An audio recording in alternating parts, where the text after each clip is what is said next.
Slap, bonjour. Aujourd'hui, c'est sa vidéo. La dernière fois, on a fait sur ma collection. Aujourd'hui, on va faire sur la sienne. Voilà, on ne se fait pas casser le cul, on va juste faire ça. Allez, salut. Bon, est-ce que tu as des questions à me poser ou pas, comme la dernière fois? Oui, on va faire ça. Tu t'es pas ennuyé, quoi. Non, je me suis pas fait chier, j'ai repris les tiennes. C'est parti? Ça fait un peu casting, là, quand même. C'est pas Tu vas grave. pas me demander de me déshabiller? Non. Oh, ça va, ça va, ça va. Quel est ton film préféré, Kaza? Alors, mon film préféré, bah, c'est Titanic, quoi. Et ouais, bah, Titanic, c'est le film qui m'a fait aimer le cinéma, quoi. Je l'ai pas vu au cinéma, je l'ai vu en cassette vidéo. La VHS a pris cher. L'avantage avec le Blu-ray, c'est que, donc déjà, le film est génial, c'est un chef-d'œuvre, hein, on est d'accord. Mais en plus de ça, il y a 6 heures de bonus dans ce Blu-ray. Il y a 6 heures.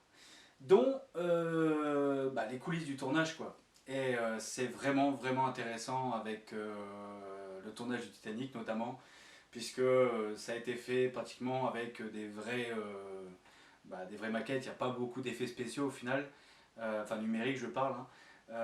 On voit vraiment le bateau couler, on voit vraiment les gens qui paniquent, l'eau qui monte, tout ça. Enfin, ça a été tellement un tournage vraiment périlleux, c'est vraiment intéressant à regarder. Donc en tout cas, je vous le conseille. Et arrêtez de me dire que Titanic c'est juste une histoire d'amour, Roméo et Juliette, non, il n'y a pas que ça, quoi. C'est aussi du cul. Quel a été le premier ou les premiers films de ta collection, les premiers que t'as achetés? Ouais. Me jugez pas, hein, donc c'était Men in Black 2 et Taxi 3. Ouais, donc j'étais jeune, hein, c'était mes premiers DVD.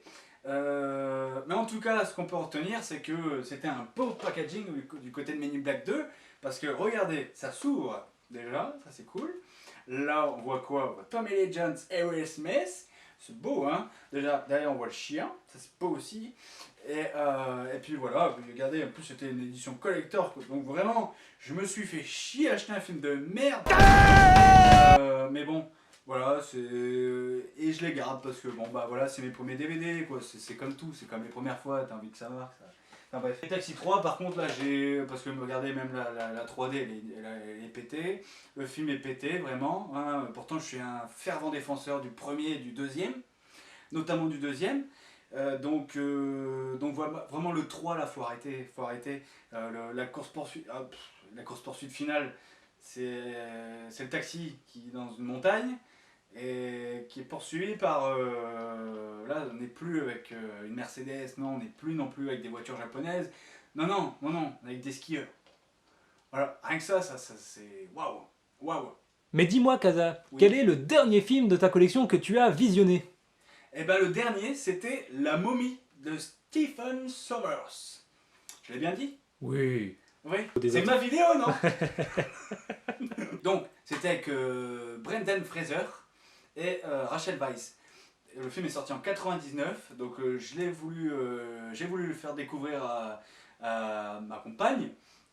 Et moi, en fait, j'avais très peur. J'appréhendais beaucoup les effets spéciaux. Que ça avait un peu vieilli. Et au final, non, même pas. Franchement, j'ai même pas été choqué. Par contre, le 2...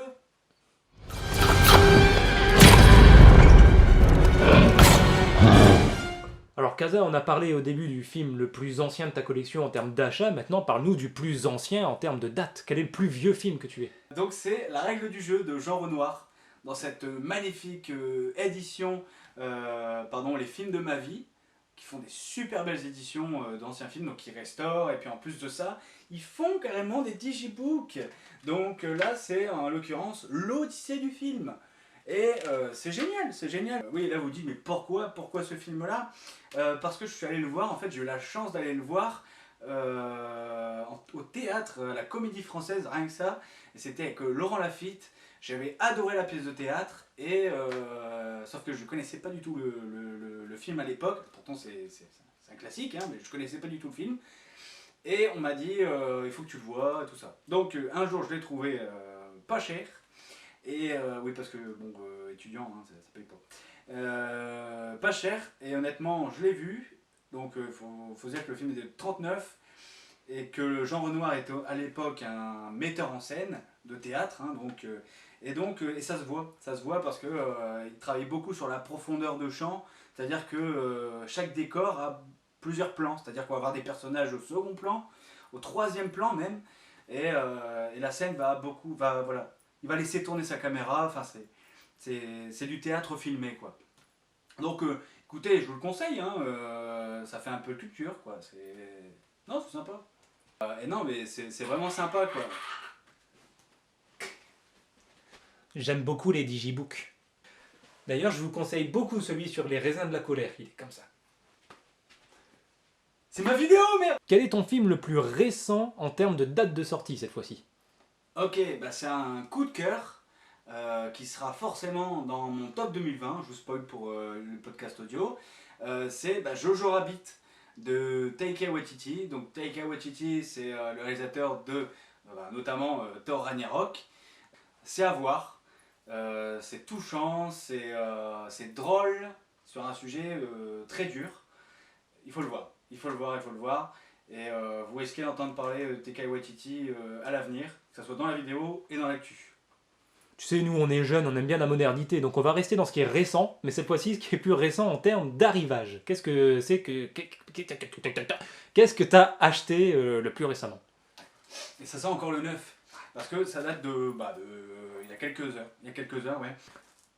J'étais obligé, au bout d'un moment, voilà, il y a des réductions comme ça qui tombent, ou c'est le destin, je vous dis, c'est le destin à chaque fois qui fait rencontrer des gens, voilà, des bourrés sur le passage comme ça, enfin, c'est un chemin, quoi. C'est mon petit instant Herbert, quoi. Donc c'est culte, hein, pas besoin d'en parler. L'édition 4K, enfin en tout cas, c'est une édition Blu-ray, mais c'est une remaster 4K. Bon, par contre, apparemment, au niveau bonus, c'est ric-rac. Mais bon, c'est toujours bien d'avoir ça dans sa collection. Hein. Et puis là, je suis sûr que c'est un film que vous ne connaissez pas. Enfin, en tout cas, la grande majorité, à mon avis, ne le connaît pas. C'est Ne coupez pas. Oh, attention, chérie, ça va couper. Bah ça va, t'as fait ton malin, là, t'es content? C'est un film japonais. Alors moi, honnêtement, le film japonais, je suis vraiment à côté de la plaque. Hein. C'est pas du tout ma tasse de thé. J'aime bien les films coréens, mais les films japonais, c'est vraiment... Enfin, c'est pas que c'est pas ma tasse de thé, c'est parce que je m'y connais pas du tout. Et là, j'avais entendu parler de ce film, Ne coupez pas. Et voilà, je me suis dit, bon bah c'est sur un tournage d'un film, sur le cinéma artisanal. Et donc voilà, par la thématique, ça m'a intéressé. J'ai réussi à le voir, mais c'était compliqué parce qu'il n'est pas sorti au cinéma, je crois. Et voilà, là je l'ai trouvé dans une belle édition. Mais c'est pareil, il faut le trouver. Donc voilà, en tout cas je vous le conseille vivement. Et on en parlera pour un prochain numéro du podcast audio, tu l'as vu. Alors là, ça c'est ton moment, Kaza. C'est le moment de nous présenter. temps. C'est le moment de nous présenter ta plus grande fierté. Alors ma plus grande fierté, c'est le coffret DVD, bon ouais, Hitchcock, mais il y a 22 films quoi, 22 films. Voilà, les coffrets Blu-ray, en général ça dépasse pas les 10 films, là les 22 quoi, donc c'est vraiment intéressant parce que voilà, chaque film de Hitchcock c'est une leçon de cinéma. Et, donc ouais, on a La main au collet, Le crime était presque parfait, La mort aux trousses, L'inconnu du Nord Express, etc. Donc il y a des connus et des moins connus. Et non, voilà, c'est vraiment sympa. Enfin, je sais pas. Vas-y, tous-moi dessus, coronavirus. Ah. On sollicite mon avis. J'aime beaucoup Hitchcock. Voilà, salut. Non, sans déconner, il y a vraiment du très très lourd là-dedans. Et ce que je trouve fort avec Hitchcock, c'est que même les films auxquels on accroche moins, il y a toujours quelque chose d'intéressant à en tirer. Moi, je passe par exemple, alors je sais que je vais me faire allumer. Mais c'est pas grave, j'assume. Par exemple, j'ai vraiment pas du tout accroché au film Les Oiseaux. Je sais que c'est pourtant un des plus grands classiques, j'aime pas. Et pourtant, il y a quand même des choses très très intéressantes à en tirer. Et bien sûr, en termes de mise en scène, pour l'époque, c'est assez fou. Mais donc voilà, Hitchcock. Qu'est-ce que tu veux dire sur Hitchcock? On est qui, nous, pour parler d'Hitchcock? C'est un papa, quoi. Voilà, on est juste deux jeunes cons d'une vingtaine d'années. Qu'est-ce que tu veux qu'on dise sur Hitchcock? Ah, puis on va pas changer l'histoire du cinéma. Hein, c'est ça. Non. Ok, mais ça, il faut l'avoir. Il faut l'avoir. Ouais. Maintenant qu'on a présenté ta plus grande fierté, ben, tout simplement ta plus grande honte, comme tu t'y attendais. Ouais. Il n'y a pas de quoi rajouter. Ouais, on peut s'arrêter là-dessus, je pense. Suivant! Maintenant, Kaza, présente-nous un film que tu trouves trop méconnu et que tu aimerais nous présenter. C'est Boy de Taika Waititi. Donc oui, j'en avais parlé juste avant avec Jojo Rabbit. C'est son premier film et C'est une comédie, mais en même temps ça mélange le drame familial, parce que c'est l'histoire de Boy, donc un petit garçon de 11 ans, dont la mère est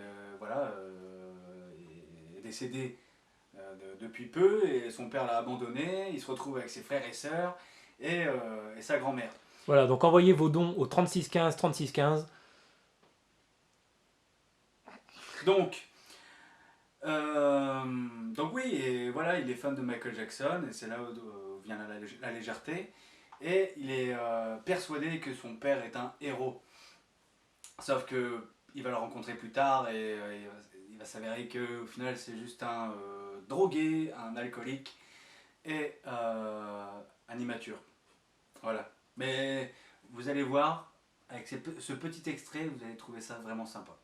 Taika Waititi, c'est surtout aussi le réalisateur de Vampire en toute intimité, que je conseille vivement, mais qui est aussi très galère à trouver en DVD. Mais énorme, énorme. Bah, d'ailleurs, la série du même nom, qui est sortie et qui a remporté plein de trophées. Je ne sais plus lesquels, mais ils ont remporté plein de trophées. Mais franchement, c'est une super comédie. D'ailleurs, c'est une particularité aussi de l'affiche du film, c'est qu'on ne met pas en avant les acteurs, mais on met en avant les doubleurs français. Parce que là, on voit, au lieu de mettre Taika Waititi ou j'en sais rien, ils mettent quoi? Il y a Fred Testo, qu'il y a Alexandre Astier qui fait la voix, Bruno Salomon, Zabou Bretman, Julie Ferrier, etc. etc. Ouais, en effet, le doublage français, quand c'est bien, il faut le dire, et là, c'est excellent. Honnêtement, excellent. Tout est excellent dans ce film. Donc, Taika Waititi, I love you.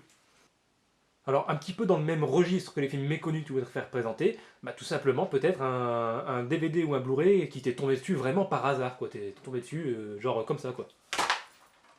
Ah bah, écoute, bah, c'est Les Habitants, un film de Raymond Depardon, que j'ai trouvé, oui, par hasard, à Noz, pour 2 euros. C'est un film que je voulais voir, qui nous a été présenté dans un cours de théâtre, nous a montré un extrait, nous a présenté le concept. En fait, je vous explique, c'est tout con. C'est une caravane qui parcourt la France, dans les villes, dans les villages, et qui se place souvent en plein milieu d'une place. Et il va ouvrir la porte, il va laisser les gens rentrer, le réalisateur, pardon, il va laisser rentrer les gens et les laisser parler. Et la caméra va être posée, va les filmer, va tourner, donc ils vont parler de tout et de rien. Et c'est vraiment, vraiment sympa, c'est vraiment intéressant, d'un point de vue sociologique, j'ai envie de dire. Bon, par contre, ça fait un peu voyeur, mais c'est pas, voilà, il n'y a pas de sexe ou quoi. Quoique ça parle un peu de sexualité, enfin ça dépend des discussions des gens. Mais en tout cas, c'est vraiment intéressant, et je vous le conseille. Ça tombe bien parce que j'en ai entendu parler dans le même cours de théâtre que toi et depuis ce temps-là, j'ai très envie de le voir. Est-ce que tu aurais la bonté de me le prêter? Avec plaisir. Oh oui. C'est trop bien Amazon. Ça va, c'est rapide, c'est... Le film, peut-être que tu aurais le plus galéré à trouver. C'est Interstellar 5555. Donc c'est un film que j'aurais pu mettre dans les films les plus méconnus, parce que si on n'est pas fan du groupe en question, on peut se demander mais qu'est-ce que c'est? Surtout que moi je ne suis pas du tout fan des dessins animés, non pardon, on n'est pas dessins animés, des films d'animation japonais. Les animés. Des animés, ouais, des hentai, non, hentai c'est... Ouais. Non. Oh putain la boulette. On vous mettra un extrait de hentai. Bon, en tout cas, en fait, c'est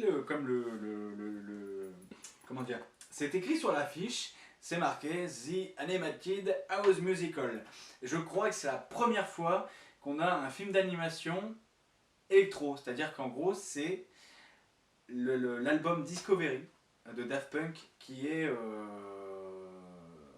représenté en fait à travers putain, c'est pas un cartoon non plus, quoi. J'essaie de changer, c'est un film d'animation. Et donc ça a été fait en collaboration avec Daft Punk et Leiji Matsumoto, qui est le papa de Goldorak. Donc j'étais pas né, je sais pas trop, hein, donc je vais pas m'avancer sur lui, mais tout ce que je sais, c'est que c'est un gars respectable. Et c'est vraiment très intéressant, on n'a jamais vu, enfin en tout cas, c'est vraiment à faire au moins une fois, parce que c'est c'est beau. Et avec la musique de Daft Punk se marie bien avec les dessins, quoi. Et maintenant, on va parler bonus. Quels sont les films avec selon toi, dans ta collection, les meilleurs bonus, les plus intéressants, les plus drôles, les plus Des ce que petits tu veux. extras. Voilà. On a Scary Movie. Et en fait, c'est les 3 Scary Movie parce qu'ils ont des bonus vraiment, vraiment originaux. Enfin, ouais, on dit un bonus. Donc, vraiment originaux. Axés sur l'humour. Vraiment, l'humour très con d'ailleurs. Mais sur l'humour. Mais en même temps, on a des bonus assez complets. C'est-à-dire qu'on a des scènes coupées, on a des petits making-of. Mais on a en plus de ça des petits jeux interactifs. On a par exemple un tour de magie. C'est-à-dire que voilà, le gars nous montre ses doigts, il faut choisir un doigt, et là il faut le trouver. Voilà. Donc c'est le genre de truc qu'il y a dessus. Donc c'est un peu con, ça peut vous faire rire, mais moi j'adore. Et en plus de ça, il y a on va dire un tuto de Clara Morgan pour insérer un DVD. Ouais. Et d'ailleurs, fais-moi penser que ça risque d'être une inspiration pour une prochaine vidéo avec toi, Gobi. J'ai extrêmement peur de ce que vient de dire ce jeune homme. Non, mais t'inquiète pas, hein. Ouais, ils disent tous ça, tu sais, les prédateurs. T'inquiète pas, Gigi, c'est juste actuel. C'est Hervé Weinstein, il disait la même chose aussi. Et il y a ça sur les 3, quoi. Il y a ça sur les 3. Oui, après j'ai pas acheté le 4 et 5 parce que c'est beaucoup moins bon. Déjà que le 3, j'ai vraiment du mal. Alors quels sont les films, les Blu-ray qui vraiment sont pour toi les meilleurs en termes de visuel? Je n'ai... Il se fait attaquer par ses propres Blu-ray. Christine est jalouse. Alors, je n'ai pas de coffret énorme comme toi, Goubi. Moi, j'ai que des steelbooks. J'ai des coffrets, mais ils sont moins beaux. Mais j'ai des steelbooks qui valent le coup d'œil. Notamment celui-là de Gatsby. Le magnifique avec DiCaprio, bah, ça se voit, quoi. Et je trouve qu'il correspond parfaitement au personnage, d'ailleurs. Au film, et en plus de ça, je trouve que pour quelqu'un qui est fan de DiCaprio, je pense que c'est une des meilleures jaquettes qu'on puisse trouver, quoi. Donc je la trouve vraiment vraiment sympa. On a donc c'est un cadeau de ma compagne. Écoute, merci Elodie, hein. Il est vraiment super beau. Pareil, je suis fan de Toy Story, et vraiment quand j'ai vu qu'il était disponible pour le 4, j'ai trouvé vraiment sympa. Et donc merci beaucoup. Psychose, donc je sais pas si vous arrivez bien à voir, mais c'est pareil, ça représente bien le film parce que la jaquette est bien glauque, hein, en plus c'est un peu, j'ai envie de dire bossé. Ouais. Je sais pas si ça se dit bossé, surbossé. Si, je crois que c'est ça. Et les taches de sang ressortent aussi. Donc on a vraiment... puis on a des taches de sang un peu partout. C'est vraiment glauque, mais j'aime bien. Puis ouais, non, mais cette petite... Enfin bref, c'est une belle pièce, quoi. Alors, le film pour lequel tu regrettes vraiment l'absence d'édition Blu-ray? Oui, alors il y en a 2, mais bon, il y en a un, ça a passé très vite. C'est The Truman Show, on est d'accord, hein, il mérite largement une édition Blu-ray en France. On est bien d'accord, c'est à chaque fois en France. Hein. Mais il y a aussi un autre film que j'adore, et je regrette l'absence de Blu-ray en France. C'est The Crow, le corbeau. Le corbeau avec Brandon Lee, qui est un film que j'ai découvert par hasard, j'ai découvert en fait par sa musique, sa BO, que je trouvais déjà exceptionnelle. Et donc même si j'étais pas fan de l'univers gothique, hein, et de tout ce qui s'en suivait, je me suis dit tiens allez je vais regarder, et j'ai adoré. Il y a quelque chose de mystique à l'intérieur de ce film, surtout quand on sait que Brandon Lee est décédé pendant le tournage. Mais Gooby, je te laisse raconter l'anecdote. C'est la minute à Gooby. La minute à Gooby. Alors pour la petite histoire, oui, Brandon Lee, fils de Bruce Lee, s'était retrouvé donc sur ce tournage à se prendre une balle, qui en fait bien sûr devait être normalement une balle à blanc, qui n'était pas une balle à blanc. Une vraie balle s'est retrouvée dans l'arme à feu, donc il s'est vraiment pris une balle sur le tournage, il est allé à l'hôpital et il est mort quelques heures après, ou quelques jours, je ne sais plus. C'est gay, hein. Allez, super film. Merci Goubi. Revoyez le film en sachant ça, ça prend une autre dimension encore. Carrément. Merci Goubi. La musique laquelle je parle, enfin déjà on vous mettra le petit lien en description. Mais en plus de ça, vous pouvez la retrouver sur la bande-annonce de Pearl Harbor. Pourquoi hein? Je sais pas. Alors quel est selon toi le film de ta collection qui représente le meilleur rapport qualité-prix? Anecdote, c'était à Easy-Cash, donc voilà, je fouille comme d'habitude. Et là, je vois d'abord, une première fois, un Taxi Driver à 8 € en occasion. Et puis, vous savez, il y a toujours des bacs avec des trucs à 2 €. Et là, je vois quoi? Je vois le même Taxi Driver, mais neuf, vraiment neuf, emballé, tout ça. Et là, je me dis, il y a un problème, hein, c'est pas possible. Et non, il n'y avait pas de problème. Donc, j'ai bien eu Taxi Driver à 2 € et je suis ravi. Talking to me. Alors là, on va pousser un coup de gueule. Non, en vrai, faut juste, le coup de gueule il a déjà été fait, donc vraiment il faut aller voir la vidéo des gardiens du cinéma à ce sujet. Vraiment c'est important, on va vous mettre le lien en description, en commentaire, en tout ce que vous voulez, mais vraiment on va vous rediriger vers la vidéo. C'est important. C'est l'histoire de Blu-ray défectueux. Donc vraiment, allez voir la vidéo, vous saurez de quoi il s'agit si vous en avez jamais entendu parler. Il se trouve que Casa en a, j'en ai aussi. J'ai été victime, oui. Et toi aussi, tu as été victime. Nous sommes des victimes. Voilà, on est des victimes, clairement. Donc je parle très rapidement des miens parce que j'en avais pas parlé dans la vidéo et après je repasse derrière la caméra. Dans la liste donc, de ceux qui ne vont pas, ils sont très très nombreux. Par exemple, moi j'ai eu Jackie Brown de Tarantino. Voilà, j'ai acheté le Blu-ray, il fonctionne pas. La même chose avec Gangs of New York de Scorsese. Pareil, je l'ai eu, il fonctionne pas et c'est pas des problèmes de Blu-ray d'occasion, hein. C'est vraiment neuf, on les achète neufs et ils fonctionnent pas. J'avais vraiment la haine parce que C'était celui-là. c'était exactement celui-là.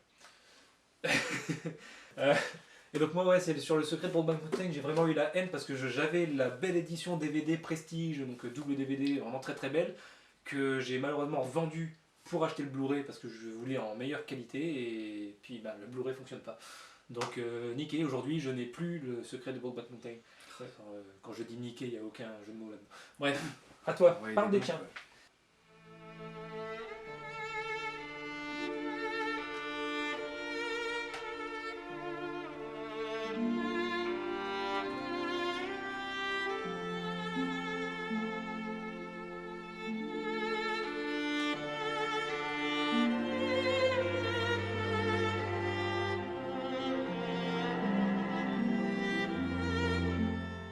Dis-moi, Goubi, t'en fais quoi toi des Blu-ray défectueux?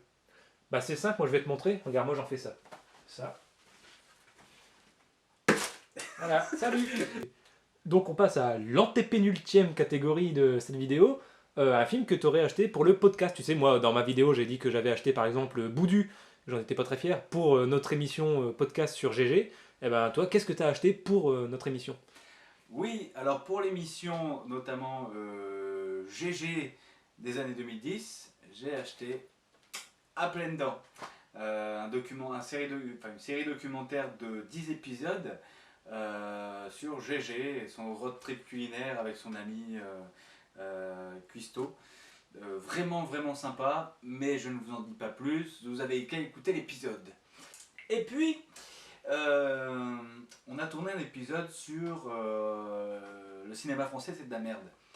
Et j'ai visionné un film qui s'appelle Les Chinois à Paris avec Jean-Yann, et de Jean-Yann. Et j'ai adoré, honnêtement j'ai adoré, mais c'est pareil, vous verrez mon avis dans l'épisode en question. Et donc je me suis dit, voilà, je l'adore, il faut que je m'intéresse plus à sa filmo, parce qu'à mon avis il y a de quoi faire. Et là j'ai trouvé, tout le monde il est beau, tout le monde il est gentil. Alors, je ne l'ai pas encore vu, donc je peux pas vous dire, mais en tout cas, apparemment c'est un bon. Donc voilà. Quel est le plus beau cadeau qu'on t'ait fait? En fait, je me fais souvent des cadeaux, parce que, enfin, c'est pas que je me fais souvent des cadeaux, c'est juste que, par exemple, lors des fêtes, quand c'est mon Noël ou mon anniversaire, bah, on me demande toujours ce que je veux, je réponds toujours des Blu-ray, et au final, je les achète moi-même, quoi. Et donc c'est très dur pour m'offrir des trucs, mais L'homme a fait, c'est pas une surprise parce que je l'avais demandé quand même, mais bon, on l'a trouvé, j'étais content. C'est les beaux-parents, donc je remercie Bruno et Sophie, hein, si si vous me regardez. Et c'est le coffret Very Classics. Because you can do what we want to do. Dans lequel il y a Laurence d'Arabie, déjà, voilà. Sur les quais avec Marlon Brando, Dr Folamour, Stanley Kubrick, voilà. Donc là déjà, juste si vous connaissez juste Laurence d'Arabie et Dr Folamour, c'est déjà du lourd. Et en plus de ça, on a Gilda, je ne connais pas, mais par contre il y a Rita Hayworth, si je le dis bien. Avant, je parlais pas l'anglais. Hein. Donc voilà, c'est l'occasion de se faire une culture, d'enrichir sa cinéphilie, on va dire. Et non, j'adore ces coffrets parce qu'ils sont simples. Ils sont simples et puis voilà, apparemment c'est des bons remasters, donc voilà, et merci encore aux beaux-parents, quoi. Alors la dernière, ça c'est le petit hommage qu'on rend à chaque fois en fin de vidéo, enfin je dis ça comme si on était des darons de YouTube, c'est juste notre deuxième vidéo, mais donc c'est la section Gardien, c'est-à-dire qu'est-ce que tu as acheté suite à une vidéo collection des gardiens du cinéma. Oui, il faut savoir que y a peut-être les 3/4, non, on va pas exagérer, il y a un tiers de ma collection que je dois aux gardiens, notamment à Sylvain, surtout avec ces premières vidéos là où il présentait ses collections par réalisateur. Et toi aussi Goubi, je crois, Exact. d'apprécier ça. Et ça c'était fatal pour nous. Et c'est encore fatal parce que voilà, c'est un peu à cause de lui, grâce à lui et à cause de lui qu'on achète les Blu-ray. Mais il y en a particulièrement un qui m'avait tilté à l'époque, parce que c'était souvent un Blu-ray ou un film qu'il répétait et qu'il adorait, et c'est L'échelle de Jacob. Non, je l'ai vu, et c'est vraiment dérangeant, mais on va dire au niveau, c'est un peu plus hard que Shutter Island par exemple, mais on est dans le même délire, quoi.